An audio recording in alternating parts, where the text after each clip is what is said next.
కాంగ్రెస్లో చెలరేగిన అసమ్మతి జ్వాలలు ఒక్కసారిగా తెలంగాణ రాజకీయాల్లో హాట్ టాపిక్ అయ్యాయి. కాసేపటి క్రితం అధికార పార్టీకి చెందిన 20 మంది ఎమ్మెల్యేలు, సీఎల్పీలు సమావేశమై పార్టీ పరిణామాలపై సమగ్రంగా చర్చించారు.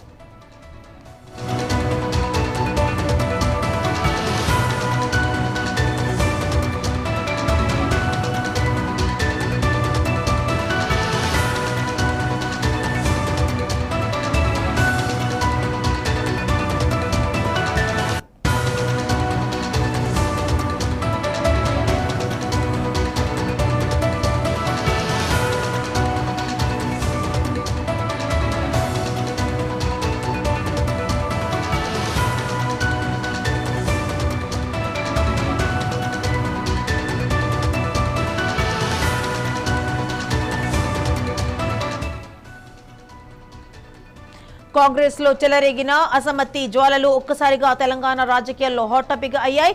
కాసేపటి క్రితమే అధికార పార్టీకి చెందిన 20 మంది ఎమ్మెల్యేలు, సీఎల్పీలలో సమావేశమై పార్టీ పరిణామాలపై సమగ్రంగా చర్చించారు.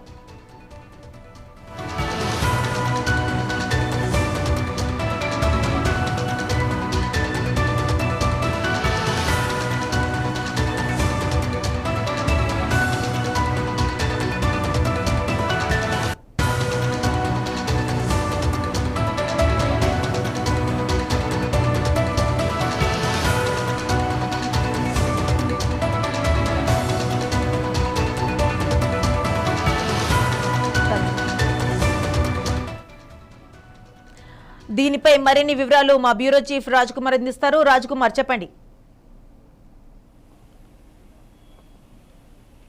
రైట్ మాధురి, మనం చూస్తున్నాం కాంగ్రెస్ పార్టీలో రోజు రోజుకు ధిక్కార స్వరం పెరుగుతూ ఉంది. అంతర్గత కుమ్మలాటలు అంటే నియోజకవర్గంలో పాత మరియు కొత్త, అంటే ఆల్రెడీ పాత వాళ్ళు ఉన్నారు, కొత్తగా ఇతర పార్టీల నుంచి వచ్చిన వాళ్ళు ఉన్నారు. సో ఈ నియోజకవర్గ వాళ్ళ వారిగా పాత వాళ్ళకు కాంగ్రెస్, కొత్త వాళ్ళకు పడట్లేదు.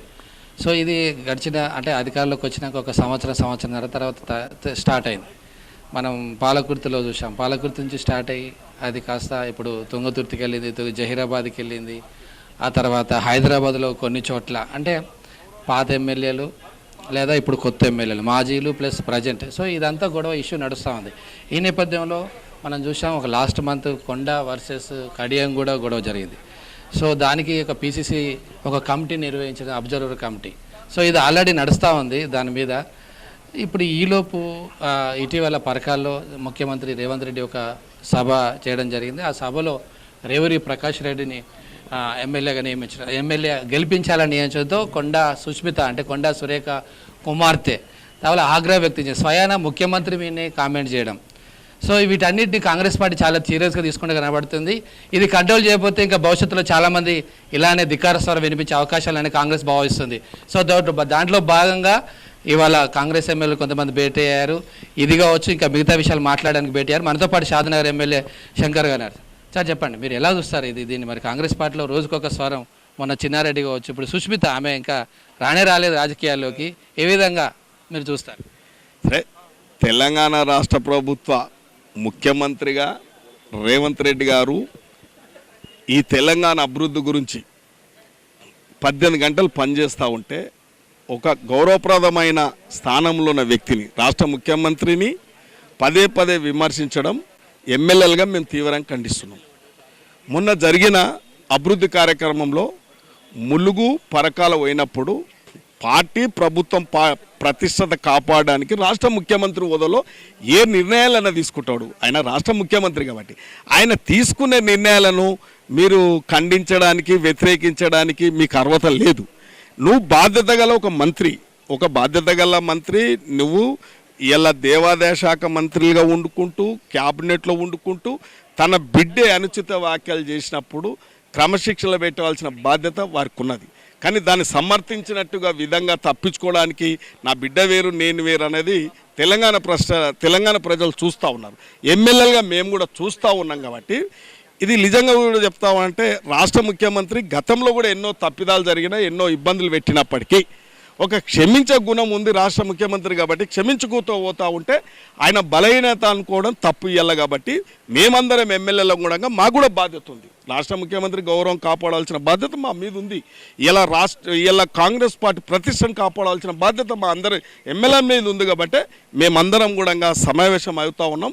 ఇలా తప్పు చేసిన వాళ్ళని, ఇలా అద్దుమీరిన వాళ్ళను కొద్దిగా క్రమశిక్షణ చర్య తీసుకోవాలనేదే మా డిమాండ్. అంటే పీసీసీ ముఖ్యం, అప్పుడు పీసీసీ కావడానికి మా డాడే కారణము, కొండ మురళే కారణం అని అమంది. సో దీన్ని మీరు ఎలా చూస్తారు? నిజంగా ఆయన వాళ్ళ వల్లనే అయ్యారా? నక్కకు నాకలోగానుకున్న తేడా. రేవంత్ రెడ్డి ఎక్కడ, కొండ మురళి ఎక్కడ, ఈయన ఎక్కడ, ఆయన ఎక్కడ? ఈయన ప్రజలకి వెళ్ళి ఒక జెడ్పీటీసీకి వెళ్ళి ముఖ్యమంత్రి ఎదిగినోడు, ఎంత పారదర్శకంత, ఎంత ప్రజలకి వెళ్ళి వచ్చిన నాయకుడు ఈయన. ఆయన సంస్కృతి, వాళ్ళ కుటుంబ సంస్కృతి ఈ తెలంగాణ ప్రజలకు అందరు తెలుసు. నీవు ఏదో అంటారు చూడు, తన బిడ్డను తను ఎన్ని తప్పులు చేస్తున్నా కాపాడుకునే తీరు మీ దగ్గర ఉన్నది. కాబట్టి ముందు మీరు మారండి, మీ ప్రవర్తన మారాలి. ఒక క్యాబినెట్ హోదాలో ఉన్న కొండా సురేఖ బిడ్డవు కాబట్టి నువ్వు మారాలి. నీ డాడీ చేస్తే ఆయన ముఖ్యమంత్రి అంటే ఇక ఏమంటాము, దయ్యాలు వేదాలు ఒలికినట్టున్నది ఈ మాట.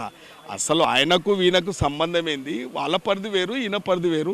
ఈయన రాజకీయాలలో పోరాటం చేసి ముఖ్యమంత్రి కాగలిగాడు. మా ఎట్లాంటి కూడా ఒక మోస్ట్ బ్యాక్వర్డ్ క్లాస్ అట్లాంటి కూడా ఒక నాయకత్వాన్ని ప్రతిష్టతపరిచి మా ఎట్లాంటి ఎమ్మెల్యేలను చేసి ఆయన ముఖ్యమంత్రి కాగలిగాడు. ఈరోజు ఈ భేటీ మరి ఏఐసీసీకి మీరు కంప్లైంట్ చేయబోతున్నారు, అధిష్టానానికి ఏం ఉండబోతుంది వాళ్ళ? అంటే పరిస్థితులు ఇంకా మేము చర్చిస్తున్నాం. అందరు ఎమ్మెల్యేలు కూడా వచ్చినాం, సీనియర్ ఎమ్మెల్యేలు ఉన్నారు. అందరం కలిసి పార్టీ బలపడంగా మాకు కొండ సురేఖ అక్క మీద ఏం వ్యతిరేకత లేదు. మాకు మేమేమంటున్నామంటే రాష్ట్ర ముఖ్యమంత్రి ప్రతిష్టత దిగదార్చొద్దు. మనము ఆయన గౌరవం కాపాడాలి, పార్టీని గౌరవపడాలి. మీ బిడ్డను మీరు అదుపులో పెట్టుకోవాలి, క్రమశిక్షణతో మెలిగే విధంగా చూడాలనేది మా డిమాండ్. సీఎం ఎప్పుడు వస్తున్నారు? అంటే సీఎం గారు విదేశీ పర్యటన, తెలంగాణ రాష్ట్ర అభివృద్ధి గురించి, కొంత పెట్టుబడుల గురించి వివిధ దేశాలలో పర్యటించేది ఉండే. దానికి ట్రంప్ అపాయింట్మెంట్ ఇచ్చిండు కాబట్టి, అమెరికా ప్రెసిడెంట్ అపాయింట్మెంట్ ఇచ్చిండు కాబట్టి దాన్ని ప్రైమ్ మినిస్టరు అమిత్ షా జీర్ణించుకోలేక ఆ యొక్క పర్యటన పర్మిషన్ రద్దు చేశారు, కావాలని రద్దు చేశారు. కాబట్టి ఇది దుర్మార్గం. తెలంగాణ అభివృద్ధి చెందదు. మామూలు ఒక ముఖ్యమంత్రి ట్రంప్తో కలవడం ఏందనేది అక్కసు తప్ప వాళ్ళు జీర్ణించుకోలేక దీన్ని రద్దు చేస్తాను. Right, okay, thank you very much. Right, మొత్తం మీద కొండ సురేఖ కూతురు సుష్మిత చేసిన వ్యాఖ్యలను కాంగ్రెస్ పార్టీ ఎమ్మెల్యేలు తీవ్రంగా పరిగణిస్తున్నారు. ముఖ్యమంత్రిని కాపాడుకోవడం లేదా ముఖ్యమంత్రి మీద బురద వెళ్ళినప్పుడు డిఫెండ్ చేసుకోవడము, తర్వాత ఆయన తరపున మాట్లాడడం అది ఎమ్మెల్యేలుగా మా బాధ్యత. అందుకనే ఈరోజు సిఎల్పిలో మేము భేటీ అయ్యాం. మరి కొంతమంది ఇంకా వస్తున్నారు. మేమందరం భేటీ అయ్యి హైకమాండ్కు ఏం చెప్పాలి, ఫిర్యాదు చేయాలి. ఎందుకంటే ఇలా చేయకపోతే, దిద్దుబాటు చర్యలు తీసుకోకపోతే ఇంకా చాలామంది బయటకు వస్తారు, చాలామంది మాట్లాడతారు. ఇది పార్టీకి నష్టం. ముఖ్యంగా రాష్ట్రాన్ని నడిపించే ముఖ్యమంత్రిపై ఇలా వ్యాఖ్యలు చేయడము సరికాదు. దీన్ని కొండా సురేఖ ఖండించాలి.